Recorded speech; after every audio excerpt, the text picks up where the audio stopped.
भाइयों बहनों, आपने 5 साल तक भारतीय जनता पार्टी की प्रदेश की सरकार की कार्य पद्धति को देखा है। और भाइयों बहनों, इन 5 वर्षों में भारतीय जनता पार्टी सरकार की जो कार्य पद्धति थी वो आपके सामने, देश के सामने और दुनिया के सामने है। बिना रुके, बिना डिगे, बिना थके और बिना झुके प्रदेश के गांव, गरीब, किसान, नौजवान, महिलाएं, इन सभी के हितों को ध्यान में रख करके पूरी ईमानदारी और प्रतिबद्धता के साथ सरकार ने कार्य किया है। भाइयों बहनों, आज उसका परिणाम देखने को मिल रहा है। 4 चरणों के चुनाव, 5 चरणों के चुनाव संपन्न हो चुके हैं। 6ठे चरण का चुनाव कल होगा। भाइयों बहनों, जो 5 चरणों के चुनाव तक हो चुके हैं उसका रुझान मैं बता सकता हूं। भारतीय जनता पार्टी पूर्ण बहुमत से काफी आगे बढ़ चुकी है और तो 6ठे चरण के चुनाव में, 6ठे चरण के कल के चुनाव में भाइयों बहनों जोरदार छक्का मरेगा और भारतीय जनता पार्टी 350 सीटों को प्राप्त करने को अग्रसर होगी। 7वें चरण में मऊ, आजमगढ़ जनपद को और अन्य जनपद हैं जिनको चुनाव में भाग लेना है। और भाइयों बहनों, अगर 7वें चरण में भी जोरदार छक्का आप मारेंगे तो भारतीय जनता पार्टी की संख्या 330 से ऊपर पहुंच जाएगी। और उसी का आह्वान करने के लिए आया हूं। एक विगत वर्ष 2017 में आपने भारतीय जनता पार्टी को 3 सीटों पर विजयी बनाया था और इस बार में मऊ जनपद की चारों सीटों पर भारतीय जनता पार्टी के प्रत्याशियों को विजयी बनाने की अपील करने के लिए आया हूं। भाइयों बहनों, मैं पहले आप सबसे अपील करूंगा, पिछले 5 साल के अंदर मऊ के अंदर, आजमगढ़ के अंदर कोई दंगा हुआ है क्या? देखो, ये वही मऊ है जहां पर कुछ वर्ष पहले इसी मऊ में रामलीला के दौरान कितना बड़ा दंगा हुआ था और उस दंगे में मरने वाले कौन लोग थे? यादव थे, खटिक थे, वर्मा थे, निर्दोष हिंदू थे। और भाइयों बहनों, एक माफिया कैसे खुली जीप के ऊपर असला लहराते हुए कैसे पूरे शहर के अंदर जाकर के भय और दहशत का माहौल पैदा कर रहा था। समाजवादी पार्टी की सरकार थी।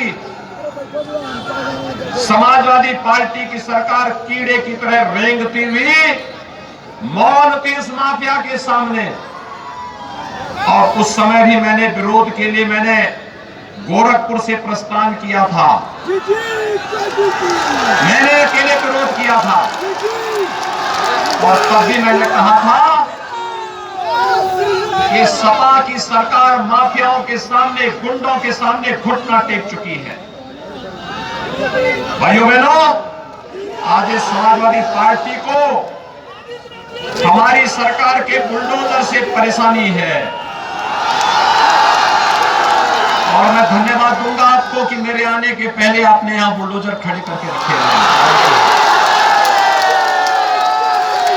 देखो, हमारी सरकार का बुलडोजर बोलता नहीं है तो बड़े बड़े माफियाओं की बोलती बंद करता है और जो ये माफिया वर्षों पहले खुली जीप पर असला लहराते हुए, तमंचा लहराते हुए, भय और दहशत का माहौल पैदा करते हुए व्यापारियों के प्रतिष्ठानों पर यहां के निर्दोष यादवों को, खटिकों को, अनुसूचित जाति के लोगों को, राजभरों को मार रहे थे, उनके घरों को जला रहे थे। आज आप उस माफिया को देखते होंगे कैसे वह कीड़े की तरह रेंगता हुआ व्हील चेयर पर आ गया।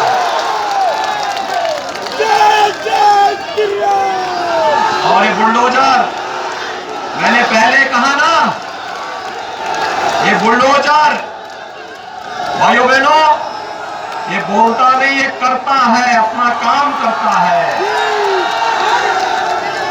उस माफिया की अवैध कमाई पर जब बुलडोजर चलता है तो पूरा मऊ देखता है। जब वह माफिया आपके मऊ को आग लगा रहा था तो उस समय की समाजवादी पार्टी की सरकार मौन बनकर के तमाशा देख रही थी। और आज जब सरकार का बुलडोजर उस माफिया और उसके गुर्गों पर चलता है तो मऊ तमाशा देख करके ताली पीटता है कि ये भी है, इसकी हेकड़ी ठीक है। और इसलिए भाइयों बहनों, आज मैं आपके पास आया हूं। ये सुरक्षा की गारंटी क्या मऊ के वासियों को नहीं मिलनी चाहिए थी? क्या मिलनी चाहिए ना? आप देख रहे होंगे श्रीमती मंजू सिंह, एक विधवा नारी यहां पर आपके सामने खड़ी है और हमें संकल्प लेना होगा आने वाले समय में किसी बहन को, किसी बेटी को इस प्रकार अकेले किसी के सामने भीख न मांगना पड़े। ऐसे माफियाओं की पहले जमानत जब्त करने की आवश्यकता है। आप देखें नहीं, इस सरकार का भय है कि आज ये माफिया चुनाव लड़ने की हिम्मत नहीं कर पा रहे हैं। बैकडोर से अपने परिवार की एंट्री करवा रहे हैं। लेकिन घबराइए मत, सरकार का बुलडोजर रुकने वाला नहीं है, थमने वाला नहीं है। फिर इसका कार्य प्रारंभ होने वाला है। जो लोग गलतफहमी के शिकार हैं, जो लोग इस गलतफहमी के शिकार हैं कि चुनाव यानी चुनाव के दौरान वे धमकी देकर के लोगों को धमकाएंगे, उनको वो तो धमकाने वाली बात बहुत पुरानी हो चुकी है। और मऊ का कोई नागरिक धमकी के दबाव में नहीं आता है, बल्कि धमकी बाजों को सही सबक सिखाता है। और भाइयों बहनों, आज मैं इसीलिए आपके पास आया हूं। मैं पूछना चाहता हूं, 5 साल में प्रदेश के अंदर कहीं दंगा देखा आपने? कहीं दंगा हुआ? हो भी नहीं सकता दंगा। समाजवादी पार्टी की सरकार में कितने दंगे हुए थे मालूम है? 700 दंगे हुए थे, 700 दंगे। हजारों लोग बेघर हुए थे, सैकड़ों लोगों की हत्याएं हुई थी। और बहुजन समाजवादी पार्टी की सरकार के समय 364 दंगे हुए थे। और भाइयों बहनों, उन 364 दंगों में भी दर्जनों लोग मारे गए थे। लेकिन भारतीय जनता पार्टी की सरकार के समय भाइयों बहनों, अब दंगा नहीं होता है, अब कर्फ्यू नहीं लगता है। अब भाइयों बहनों, कहीं बाजार में कोई बमबाजी भी नहीं कर सकता है। आज तो कर्फ्यू का स्थान कावड़ यात्रा ने ले लिया है। हर हर बम बम का नारा लगाते हुए कावड़ यात्रा निकलते हैं। व्यापारिक प्रतिष्ठान पर कोई बमबाजी नहीं कर सकता, कोई गुंडा टैक्स वसूली नहीं कर सकता। और नहीं तो मऊ से लेकर के वाराणसी तक ये पेशेवर माफिया और गुंडे अगर कोई व्यक्ति जीवन भर कमा करके पैसा इकट्ठा करके कोई जमीन का टुकड़ा खरीदता था, ये गुंडे उसमें भी अपना गुंडा टैक्स मांगते थे। कोई व्यापारी और कोई सम्भ्रांत नागरिक कोई गाड़ी खरीदता था, ये माफिया उससे भी गुंडा टैक्स लेते थे। व्यापारियों को गुंडा टैक्स देना पड़ता था। आज मैं कह सकता हूं मेरे उत्तर प्रदेश में कोई भी व्यक्ति किसी माफिया को कोई गुंडा टैक्स नहीं देता है, और अगर कोई गुंडा और कोई माफिया गुंडा टैक्स मांगता है तो उसको गुंडा टैक्स तो नहीं, पुलिस की गोली जरूर मिल जाती है। ये फर्क है भाइयों बहनों, और ये इसलिए जिससे उत्तर प्रदेश हर बहन बेटी सुरक्षित हो सके, हर व्यापारी को सुरक्षा की गारंटी दी जा सके, हर नौजवान अपने उज्जवल भविष्य के लिए आगे कार्य कर सके। और इसीलिए 5 साल तक बिना रुके, बिना डिगे, बिना थके और बिना झुके सरकार ने कार्य किया है। आज उसका परिणाम आपके सामने है। भाइयों बहनों, मऊ का अपना इतिहास रहा है, और मऊ का जो अपना इतिहास है, उस इतिहास में यहां के महान स्वतंत्रता संग्राम सेनानियों का शौर्य और पराक्रम, और साथ ही साथ भाइयों बहनों, मऊ जनपद के अंदर विकास की प्रक्रिया को आगे बढ़ाने वाले स्वर्गीय कल्पनाथ राय और स्वर्गीय रामजी सिंह जी ने जो मेहनत की थी, जो परिश्रम की थी, मऊ को उन्होंने एक पहचान दिलाने का कार्य किया था। आज भाइयों बहनों, मैं आपके पास आया हूं आपसे कहने के लिए, मुझे एक बात बताइए, क्या 2017 के पहले आपको बिजली मिलती थी? देखो, दोनों हाथ उठाने में कोई दिक्कत नहीं है। मिलती थी तो बोलिए, नहीं मिलती तो मना कर दीजिए। मिलती थी कि नहीं मिलती थी? और 2017 के बाद आज बिजली आ रही है ना, पहले आती नहीं थी, आज जाती नहीं है। यही फर्क है ना। और भाइयों बहनों, 2017 के पहले तो बिजली की भी जाति और मजहब हुआ करता था, मालूम है ना। ईद और मुहर्रम रहेगी तो बिजली आएगी, और होली और दीपावली को गायब हो जाएगी, ये होता था ना। आज तो सबको बिजली, पर्याप्त बिजली। ईद हो या मुहर्रम, होली हो या दीपावली, रक्षाबंधन हो या जन्माष्टमी या शिवरात्रि, हाँ, सबको बिजली, पर्याप्त बिजली और निर्बाध बिजली, 24 घंटे बिजली। मऊ में जितने मजरे थे, हर मजरों के अंदर मैं जानता था कि मऊ के अंदर पिछली बार जो विधायक चुना गया उसको जेल के बाहर नहीं निकलना है, और इसीलिए विकास की जिम्मेदारी मैंने अपने ऊपर ली थी, जिससे बाद में मैं आपसे कह सकूं कि विकास हमने कराया है, इसके बदले भारतीय जनता पार्टी के प्रत्याशियों को जिता करके भेजिए।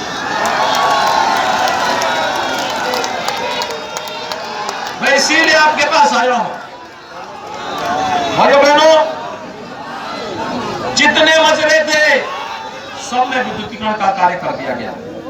अकेले मऊ जनपद में 48,000 से अधिक गरीबों को हम लोगों ने एक एक मकान दिया है, एक एक मकान दिया। जिन गरीबों ने कभी छत नहीं देखी थी, पक्की छत नहीं देखी थी, उन गरीबों को हम लोगों ने एक एक छत देने का काम किया है।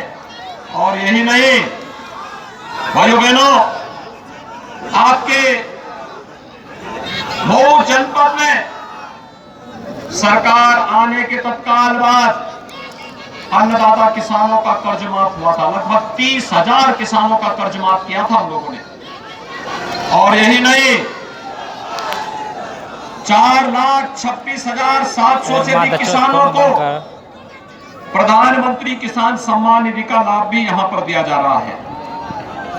भाइयों बहनों, हम लोग वर्तमान में प्रदेश में 1 करोड़ वृद्धजनों को, विधवा महिलाओं को और दिव्यांग जनों को 12,000 रुपए सालाना पेंशन दे रहे हैं।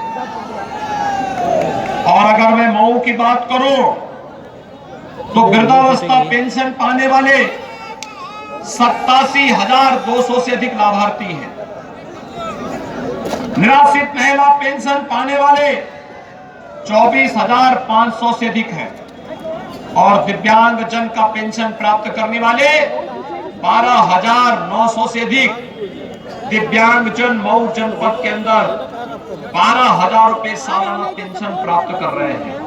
और हमने तय किया है ये वृद्धजन हो, निराश्रित महिलाएं हो या फिर दिव्यांग जन, इनकी पेंशन की राशि को अभी तक समाजवादी पार्टी ने इसे बंद कर दिया था। हमने इसकी राशि को बढ़ाया और हमने तय किया अगले 5 साल के अंदर इसको 12,000 से 18,000 रुपए सालाना करेंगे। भाइयों बहनों, वर्तमान में पूरी दुनिया कोरोना महामारी से जी रही है। कोरोना महामारी के कारण दुनिया के अंदर लाखों लोगों की मौत हुई है। आप मुझे एक बात बताइए, कोरोना के दौरान फ्री में टेस्ट, फ्री में उपचार और फ्री में वैक्सीन भी लगा। कितने लोगों ने वैक्सीन लगा लिया? वैक्सीन लेने वाले सभी लोग अपना हाथ खड़ा करें, पीछे वाले भी लोग होंगे। सभी लोगों ने ले लिया। देखिए, कोरोना के खिलाफ लड़ाई का प्रतीक है भाइयों बहनों। ये कोरोना वैक्सीन का ही परिणाम है कि तीसरी वेव कब आई कब गई कोई पता नहीं। लेकिन क्या इस वैक्सीन का पैसा तो नहीं लगा? ये फ्री में मिली है ना? सपा बसपा की सरकार होती है, वैक्सीन सब बाजार में बिक जाती, किसी व्यक्ति को नहीं मिलती, गरीब लोगों को पता ही नहीं मिलती। मुझे एक बात बताइए, कोरोना कालखंड में आपको फ्री में राशन मिल रहा है कि नहीं मिल रहा है? मिल रहा है ना? और एक बार नहीं, 2-2 बार। कितनी बार मिल रहा है? और 2 बार के साथ साथ दाल, तेल और नमक भी मिलना होगा ना? क्या सपा बसपा की सरकार में भी मिलता था क्या? भाइयों बहनों, उनकी सरकार में राशन का पैसा, दवा का पूरा पैसा ये माफिया और ये गुंडे सब खा जाते थे। ये सब खा जाते थे। हमने वही माफिया और अपराधियों की संपत्ति को जब्त करके और प्रधानमंत्री मोदी जी के सहयोग से पूरे कोरोना कालखंड में हर गरीब तक राशन पहुंचाने का काम किया है, हर गरीब तक। और भाइयों बहनों, अभी तो ये झलक है, अभी ये झलक है, अभी और सुनना चाहेंगे? अभी तो हमने तय किया है 10 मार्च के बाद जब सरकार बनेगी तो उज्ज्वला योजना के हर लाभार्थी को होली और दीपावली में फ्री में रसोई गैस का सिलेंडर भी उपलब्ध कराएंगे। 60 साल से ऊपर की हर माता बहन को फ्री में परिवहन निगम की बस में यात्रा की सुविधा उपलब्ध करवाएंगे। अभी तक भाइयों बहनों, 2017 में जब मुझे मुख्यमंत्री बनाया गया था तो बेटा और बेटी में भेद न हो, इसके लिए हमने प्रदेश में मुख्यमंत्री कन्या सुमंगला योजना चलाई थी। बेटी के जन्म लेने से लेकर के स्नातक तक की पढ़ाई के लिए प्रोत्साहन के लिए 15,000 रुपए बेटी को हम लोग देते हैं। और मैंने तय किया है, हमारी पार्टी ने तय किया है कि भाइयों बहनों, 10 मार्च के बाद इस राशि को हम बढ़ा करके 15,000 से 25,000 करेंगे। गरीब कन्याओं की शादी के लिए पहले कोई व्यवस्था नहीं थी। आज हमारी सरकार, हमने तय किया, हमारी पार्टी ने तय किया है, 2017 में हमारी सरकार ने तय किया गरीब कन्याओं की शादी के लिए, बेटी के कन्यादान के लिए भी अनुदान मिलना चाहिए। और भाइयों बहनों, अनुदान देने के इस कार्यक्रम को ध्यान में रखते हुए आज हमारी सरकार ने पहले चरण में 35,000 रुपया तय किया था। बाद में इस राशि को बढ़ाकर हमने 51,000 किया। अब हमने तय किया है बेटी की शादी के लिए अब अनुदान की राशि कन्यादान के लिए 1 लाख रुपया करेंगे गरीब कन्याओं के साथ। जो अन्नदाता किसान है अब से शुरू करेंगे ना, जब जीतेंगे तब।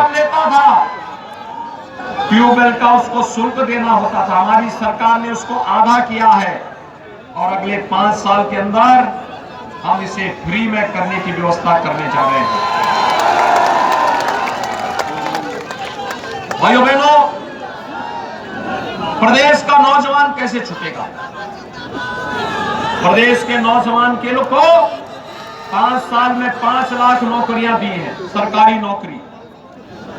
2 करोड़ नौजवानों को निजी क्षेत्र में नौकरी, रोजगार और स्वतः रोजगार के साथ जोड़ा गया। और आज मैं कहने के लिए आया हूं, 10 मार्च के बाद जब भारतीय जनता पार्टी की सरकार बनेगी, अगले 5 साल के दौरान हर एक परिवार के एक सदस्य को नौकरी, रोजगार अथवा स्वतः रोजगार के साथ जोड़ने का काम सरकार करेगी। वर्तमान में 1 करोड़ नौजवानों को हम टैबलेट और स्मार्टफोन दे रहे हैं। इस समाजवादी पार्टी के लोगों ने कंप्लेंट की है, लेकिन भाइयों बहनों, समाजवादी पार्टी नहीं चाहती है कि युवाओं का कल्याण हो। लेकिन हमने तय किया है कि 10 मार्च के बाद इस संख्या को हम 1 करोड़ से बढ़ा के 2 करोड़ करेंगे और डिजिटल एक्सेस में फ्री में देंगे। परेशान है सपा के लोग, परेशान है ये पैसा कहां से आया है। मैंने कहा तुम्हारे पास जब पैसा था तुमने तो कुछ किया नहीं। तो सपा के नेता मुझसे बहस करने लगे, कहा साहब हमने बहुत विकास किया है। मैंने कहा क्या विकास किया?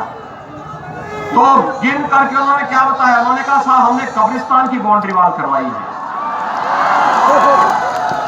विकास के नाम पर उनके पास केवल एक कार्य है।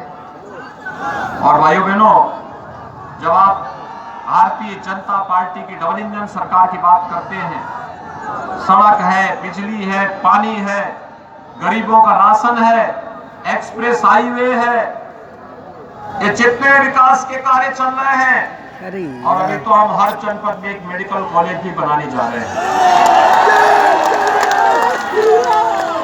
परेशान है लोग, पैसा कहां से आया है? तो मैंने उनको साफ कहा, मैंने कहा देखो, विकास के लिए सोच होनी चाहिए और हम तो तय कर चुके हैं कि विकास भी चलेगा और बुलडोजर भी चलेगा, दोनों चलेंगे।